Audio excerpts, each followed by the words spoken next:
perspective, you know. Exactly right. Exactly right. And I don't know at this point.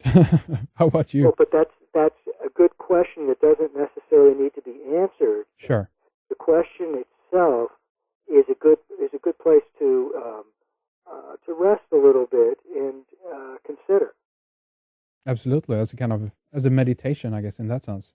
Exactly. Hmm. That's very, very interesting. Um, I want to ask you a little bit, if we backtrack, I guess, a little bit here, Mm-hmm. and talk about the unconditioned, and I mentioned in the first segment, at the end of the first segment, about talking about the importance of history in that regard, how much we can look at history, learn from history, and kind of keep that with us in one sense, but yet still potentially progressing or moving into this the realm of the unconditioned. Is that something that is doable, or do we have to leave history and the idea of history behind us? Is that a problem at all? What do you think? Well, that's a great question. Um, well, I certainly think that I don't know if I can answer that in the way that you're asking it. I certainly think that there's a lot to learn from history, and that things do tend to repeat themselves, and uh, history is a great window into patterns that tend to repeat, and if we want to break out of patterns, history might be a good way to go in there. On the other hand, um, history is, in certain ways, I think history is a big illusion. I think what we call history uh, is a story that is reported to us through historians, and is about a certain way, a certain narrative about what happened that is very generalized and is not really what experience in life is about. Is what you read in history books. Yeah. It makes for good stories, but as Jung talked about, really, what really is at the essence of human history, what really marked the changes in the course of human history, uh, has never been nor could ever be reported in books and in records, because it exists in the depths of the human soul, Yes. human experience. Hmm. That's a good point. And would you make a distinction even? And I'm generalizing in terms here, of course. But would you make a distinction between official history and, if you will, the alternative view of history? Um, well, yes, I certainly do. I do think that the alternative views of history are, really interesting, um, such as, say, the pyramids were built, 5,000 years earlier than what is commonly believed to be true, and that sort of thing. All of that information is very fascinating and interesting, um, but for possibly for different reasons, I think. Um, Not because the alternative picture has it right Sure. necessarily, Sure. but that the alternative picture begins to relativize our belief system, that the way what we learned in school was necessarily written in stone. Hmm. And alternative views of history kind of open up the relativity behind a lot of our beliefs and a lot of our knowledge base. So would you say that by studying the alternative view of history, that's potentially more important in regards to just opening you up to new possibilities than actually just giving you the true version of what actually happened Well, and I so think forth? so. I think so. And now tying that back into my tarot deck, TNP, one of the things that I've done is, um, it's an established tradition in the tarot, and something called constellations, tarot constellations, to be able to break dates, mostly birth dates into particular cards in the tarot. So what's commonly done is computing one's soul and personality card based on the numbers in their birth date, and then it essentially supposedly reflects core parts of who you are, which is very interesting. Now, what I've done is I've computed a year chart, and I've done it for over the last 100 years, from 50 years back to 50 years in the future from now, just for sake of time, Mm-hmm. based on an unfolding of numbers associated with the years, which have correspondence in tarot cards. So you see that there's a different pattern. I know that sounds kind of complex, but it's not really. When you look at numerology and you see how numbers, like say the year 2009, if you just add across, you get an 11, 2009, which is the Justice card in the tarot. Mm. Next year, 2010, which would actually add up to the 3, would be the Empress card.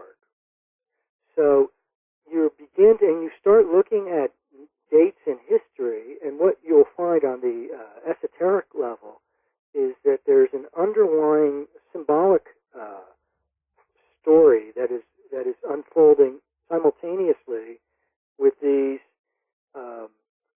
symbols that are operating underneath conscious calendars.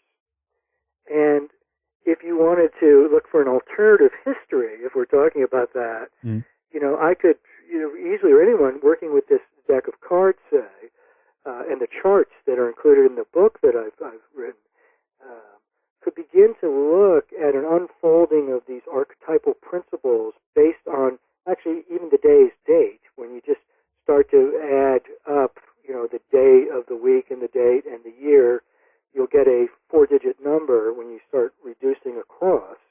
And then you can very quickly go into a chart and find, a tarot card that's associated, a trump card, with that particular day or moment. And you see that it works in this interesting way, in that it's both rational and linear, where numbers kind of go 5, 6, 7, 8, and then it jumps in this very irrational, nonlinear way because of numerology, and it may go from, just off the top of my head, it may go from like 21, 22, 23, 4. Yeah. And so you begin to follow an alternative history based on a symbol system. And why that is useful is because it basically opens up another way of thinking. You begin to, in this, like you suggested, this alternative perception of time and history, and it returns you really to the soul, and to how we're all kind of like living in a dream, and there's these things that are happening outside of us that are mirroring our own soul unfoldment. I don't know if that was too way out there. No, it's very interesting indeed. And one thing that also I've come to think of when you mentioned that is this only applicable in that sense to the Gregorian calendar, or have you looked at other calendar systems as well, and it works on the same level there? Absolutely. No, that's where a lot of my future work is. There's basically what I've done is I've come up with a matrix that can be applied to, I think, virtually anything, any system, and there are certain deep archetypal interrelationships between universal principles like wisdom and death, or dissolution, or war in the tarot. And this kind of this basic grid work allows you to go into mathematics or words and ideas and break them down in these core structures, these core archetypal structures of the tarot, with pictures that begin to weave this pattern where everything is interconnected.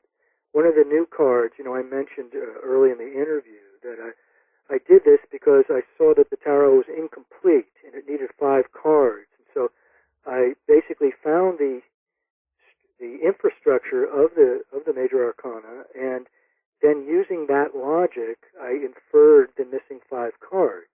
One of them is this card, which I call the Great Web.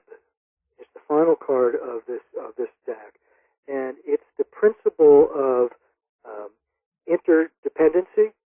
You know how everything is interconnected with everything else in the universe? Are you with me? Yes, I'm with you. Yeah. And I used the word coming from the wonderful Vietnamese Buddhist teacher Thich Nhat Hanh. I don't know if you're familiar with Thich Nhat Hanh. No, I'm not. He's quite well known in Buddhist circles, but he has this wonderful word that he created that describes it, which is interbeing. He kind of coined that phrase, and it really has the significance of interdependency, and it relates to that Buddhist notion of mutual co-arising, how things kind of co-arise together. And the bottom line is that everything is interrelated with everything else, and it's in this great web. So I guess one of the goals of certainly my work is to get closer and closer to that experience of interbeing,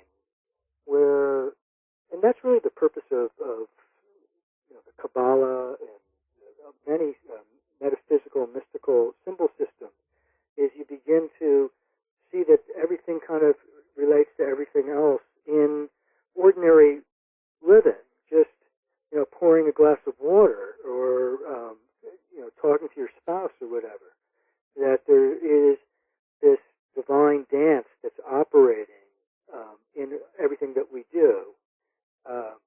And so as that becomes more obvious, becomes more present in momentary experience, I do believe that's what higher consciousness is all about. Interesting. And so it isn't in that regard about taking off to somewhere else, if you know what I mean, but it actually is about being even more here in that sense. Again, that term that used before, being in the present, or the power of now, in that sense, to use the Eckhart Tolle version of this. Well, absolutely, and I think Eckhart Tolle has done a beautiful job at just very clearly framing that, and I would totally agree with that.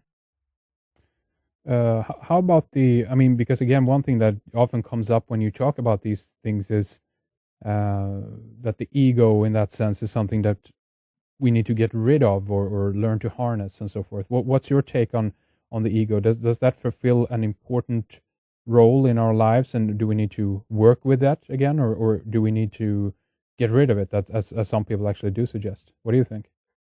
Well, the problem with the ego is the word.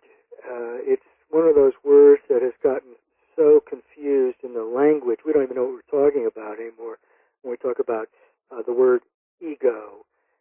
From a technical, pure psychological standpoint, the ego is a good thing. What we're generally referring to when we talk about ego in a more popular way is egotism or narcissism. Yes. And that's like inappropriately self-concerned. But it's not something that you do away with because it really doesn't exist. There is no real ego. Ego is just a word, and it describes, I think, a collective belief that we have that is the problem, and the belief is that I exist in my body, and I am this kind of, I exist inside my skin and in these thoughts, and I am this